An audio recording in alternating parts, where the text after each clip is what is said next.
Les salles dorées de Versailles, de Fontainebleau et du Louvre murmurent de secrets.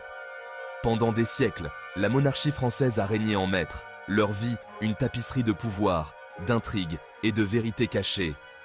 Derrière la façade de grandeur et d'opulence, un côté plus sombre et mystérieux de la cour de France existait.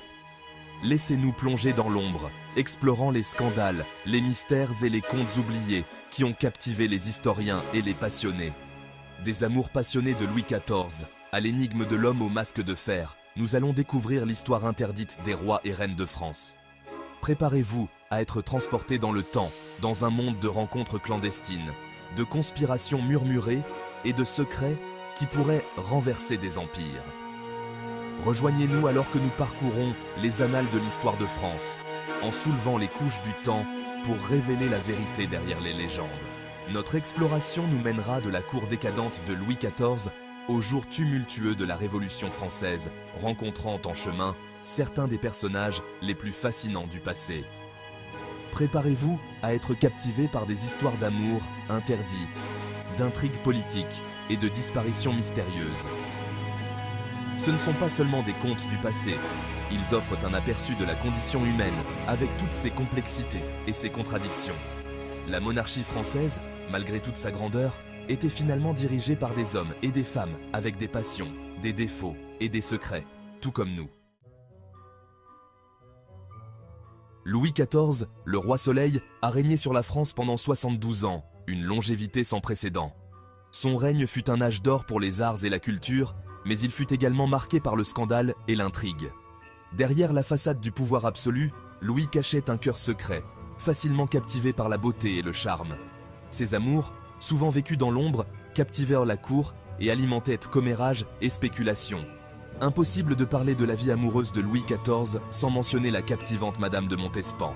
Femme d'esprit et de beauté exceptionnelle, elle devint la confidente et la maîtresse du roi, lui donnant 7 enfants illégitimes. Leur relation, passionnée et tumultueuse, s'est jouée sur fond de vie de cour, façonnant les alliances et attisant les rivalités. Cependant, les affections du roi n'étaient pas uniquement dédiées à Madame de Montespan. Son œil, toujours en quête de nouvelles conquêtes, trouvait du réconfort dans d'autres liaisons, souvent avec des femmes de naissance moins nobles. Ces aventures, bien que gardées secrètes, ont eu des répercussions, affectant le délicat équilibre des pouvoirs au sein de la cour et laissant derrière elles une traînée de cœurs brisés. La quête du plaisir et de l'amour du roi se heurtait souvent à son devoir envers la couronne. Ces liaisons secrètes, dont on chuchotait le nom à voix basse, se mêlaient aux affaires de l'État, ajoutant une couche de complexité à un réseau déjà complexe de pouvoir et d'influence. Le règne de Louis XIV ne fut pas que bal scintillant et grande romance. Il a eu sa part d'ombre, et aucune n'est plus sinistre que l'affaire des poisons, un scandale qui a secoué la cour de France à la fin du XVIIe siècle. Cette affaire, un mélange toxique d'amour, de trahison et de magie noire, a exposé les bas-fonds du règne du roi Soleil, révélant jusqu'où l'ambition et le désespoir pouvaient mener les individus. Au cœur du scandale se trouvait un réseau secret de diseuses de bonne aventure, d'alchimistes et d'empoisonneurs qui répondaient aux angoisses et aux ambitions de l'élite française. Ces individus vendaient des filtres d'amour, murmuraient des prophéties et fournissaient des services plus sinistres, notamment l'élimination de rivaux par le poison.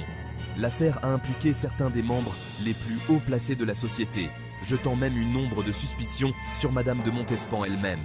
L'enquête sur l'affaire des poisons, menée par le chef de la police du roi, Nicolas de la Reynie, a mis au jour un réseau d'intrigues qui a choqué la nation. Des procès ont eu lieu, des aveux ont été extorqués et des peines ont été infligées, souvent sous forme d'exil ou d'emprisonnement. Le scandale a révélé la fragilité du pouvoir et les efforts que les individus étaient prêts à déployer pour conserver leur place dans le monde impitoyable de la cour de France. L'affaire des poisons nous rappelle de façon effrayante que même à l'époque la plus éclairée, l'obscurité peut se cacher sous la surface. Cela a exposé la vulnérabilité du cœur humain à la cupidité, à la jalousie et à l'attrait séduisant de l'occulte. Section 4. L'énigme du masque de fer. Un prisonnier entouré de mystères. Peu de mystères des annales de l'histoire de France sont aussi durables que celui de l'homme au masque de fer. Emprisonné sous un voile de secret pendant le règne de Louis XIV, sa véritable identité et les raisons de son enfermement font l'objet de débats et de spéculations depuis des siècles. L'homme, à jamais caché derrière un masque, est devenu un symbole de la tyrannie royale et des efforts que le pouvoir déploiera pour protéger ses secrets. Les détails de la vie du prisonnier masqué sont entourés de mystères. Il a été détenu dans diverses prisons à travers la France, toujours sous haute garde, et n'a jamais été autorisé à retirer son masque, même en privé. Ses geôliers le traitaient avec un étrange mélange de respect et de peur, suivant des ordres stricts pour l'empêcher de révéler son identité. L'homme au masque de fer n'était clairement pas un prisonnier ordinaire. Au fil des ans, d'innombrables théories ont été avancées pour expliquer l'identité de l'homme. Certains pensent qu'il était un noble déchu, peut-être impliqué dans un complot contre le roi. D'autres pensent qu'il était un prisonnier politique, peut-être un prétendant rival au trône. D'autres encore murmurent qu'il était un proche parent du roi lui-même, un embarras potentiel qui devait être réduit au silence. Malgré des siècles d'enquête et de spéculation, la véritable identité de l'homme au masque de fer reste inconnue. Il est devenu une toile vierge sur laquelle historiens et conteurs ont projeté leurs propres interprétations, tissant une tapisserie d'intrigues et de conspirations autour d'un personnage à jamais perdu pour l'histoire. Section 5. La malédiction des Valois. Une dynastie condamnée par le destin. Avant que les Bourbons n'accèdent au trône de France, la dynastie des Valois a régné pendant plus de 2 siècles. Leur règne, marqué à la fois par la brillance et la tragédie, s'est terminé sous un nuage de mystère et de malheur, laissant croire à beaucoup que la famille était maudite. La prétendue malédiction, dont on murmurait à voix basse, a jeté une ombre sur les rois valois, leur vie semblant en proie à des morts prématurées, à des troubles politiques et à des murmures de sombres prophéties. La dynastie des Valois a produit certains des monarques les plus célèbres de France, notamment François Ier, mécène des arts, et Henri IV, connu pour son charisme et ses efforts pour guérir une nation divisée. Cependant, leurs règnes ont également été marqués par des conflits religieux, l'instabilité politique et des tragédies personnelles. Les morts soudaines de plusieurs rois valois, souvent dans des circonstances mystérieuses, ont alimenté les spéculations sur une malédiction. Ajoutant à l'aura de mystère entourant les Valois, il y avait la figure énigmatique de Catherine de Médicis, épouse d'Henri II et mère de 3 rois de France. Catherine, une opératrice politique avisée, était réputée pour s'adonner à l'astrologie et à l'occulte.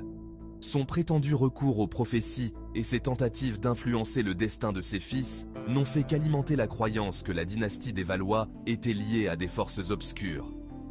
Que les malheurs des Valois soient soit le résultat d'une malédiction, d'intrigues politiques ou d'une simple malchance reste un sujet de débat. Cependant, la croyance en une malédiction, perpétuée par les chuchotements et les rumeurs, ajoute une couche d'intrigue à l'histoire déjà tumultueuse de la dynastie. Section 6. Catherine de Médicis, reine de France, protecteur des étoiles. Catherine de Médicis, l'une des figures les plus puissantes et les plus controversées de l'histoire de France, continue de fasciner et d'intriguer des siècles après sa mort. Épouse d'Henri II et mère de 3 rois de France, elle exerça une influence considérable, naviguant dans les eaux troubles de la politique de cour avec un mélange de ruse, de cruauté et d'une croyance profonde au pouvoir des étoiles. Issue de la puissante famille Médicis de Florence, Catherine arrive à la cour de France, entourée d'une aura de richesse et de sophistication. Cependant, elle découvre rapidement que le pouvoir en France est un jeu aux conséquences mortelles. Elle a été le témoin direct de la fragilité de la vie et de la nature précaire du pouvoir, en particulier pendant les guerres de religion tumultueuses en France. L'intérêt présumé de Catherine pour l'astrologie et l'occulte a fait l'objet de nombreuses spéculations. Certains historiens pensent qu'elle a consulté des astrologues pour avoir un aperçu de l'avenir et pour guider ses décisions politiques. D'autres soutiennent que son intérêt pour les étoiles était plus philosophique, reflétant la fascination de la Renaissance pour le cosmos et l'interdépendance de toutes choses. Que Catherine de Médicis ait vraiment cru au pouvoir des étoiles, ou qu'elle ait simplement utilisé l'astrologie comme un outil pour servir ses ambitions politiques, sa fascination pour l'occulte ajoute une couche d'intrigue à son héritage déjà complexe. Elle reste une figure d'une fascination sans fin, une reine qui a navigué dans un monde de danger et d'intrigue, avec un mélange de sens politique, d'ambition maternelle et d'une touche de mysticisme.